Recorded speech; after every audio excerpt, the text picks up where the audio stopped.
আউযু বিল্লাহি মিনাশ শাইতানির রাজিম। বিসমিল্লাহির রহমানির রহিম। সম্মানিত ইমানদার ভাই এবং বোনেরা, আসসালামু আলাইকুম। আমি এবার জান্নাতীদের উপর আল্লাহর চিরস্থায়ী সন্তুষ্টি এই পর্যায়ে হাদিস পেশ করব। আউযু বিল্লাহি মিনাশ শাইতানির রাজিম। বিসমিল্লাহির রহমানির রহিম। আবু সাঈদ খুদরি রাদিয়াল্লাহু তাআলা আনহু থেকে বর্ণিত, তিনি বলেন, নবী করিম সাল্লাল্লাহু আলাইহি ওয়াসাল্লাম বলেছেন, আল্লাহ জান্নাতবাসীদেরকে ডাক দিয়ে বলবেন, হে জান্নাতবাসীরা সাড়া দিয়ে বলবে, হে আমাদের রব, আমরা উপস্থিত, আপনার কাছে উপস্থিত হতে পেরে আমরা ভাগ্যবান, আপনার হাতেই রয়েছে সকল কল্যাণ। আল্লাহ বলবেন, তোমরা কি সন্তুষ্ট? তারা বলবে, হে আমাদের রব, আমরা কেন সন্তুষ্ট হব না? আপনি এমন সব নেয়ামত আমাদেরকে দান করেছেন যা আপনি আপনার আর কোনো সৃষ্টিকে দান করেননি। তখন আল্লাহ বলবেন, আমি তোমাদেরকে এর চেয়েও উত্তম একটি বস্তু দান করব না? তারা বলবে, প্রভু, এর চেয়ে উত্তম বস্তু আর কি হতে পারে? আল্লাহ বলবেন, আমি তোমাদের উপর আমার সন্তুষ্টি বিধিবদ্ধ করে দিলাম, এরপরে আর কখনোই আমি তোমাদের উপর অসন্তুষ্টি হব না।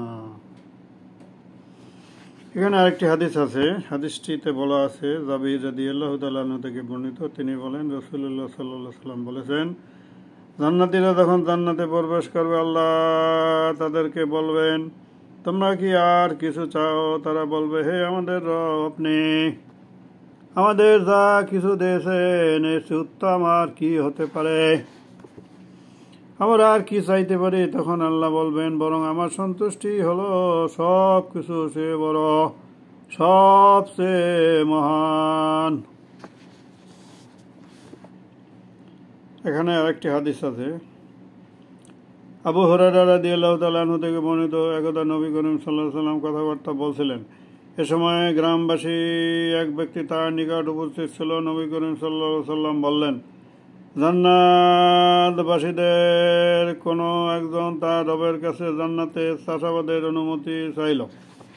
তখন আল্লাহ তাআলা তাকে বলবেন, তুমি যা চেয়েছো সেটার মধ্যেই তো তুমি আছো, তাই না?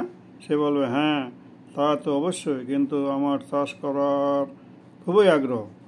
নবী করিম সাল্লাল্লাহু আলাইহি ওয়াসাল্লাম বললেন, তখন সে বীজ বুনল, চোখের পলকে তা থেকে চারা গজালো, কাণ্ড শক্ত হয়ে গাছ বড় হলো, এমনকি ফসলও কাটা হয়ে গেল।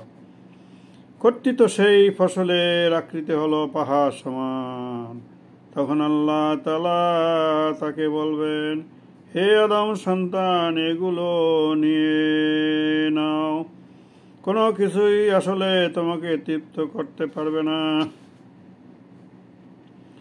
উপস্থিত গ্রাম্য লোকটি তখন বলে উঠল, আল্লাহর কসম, এই ধরনের লোক আপনি কুরাইশ বা আনসারদের মধ্যেই পাবেন, কেননা এইসব চাষাবাস তারাই করে, আমরা যারা আছি আমরা চাষি নই। এ কথা শুনে নবী করিম সাল্লাল্লাহু আলাইহি ওয়াসাল্লাম হেসে ফেললেন।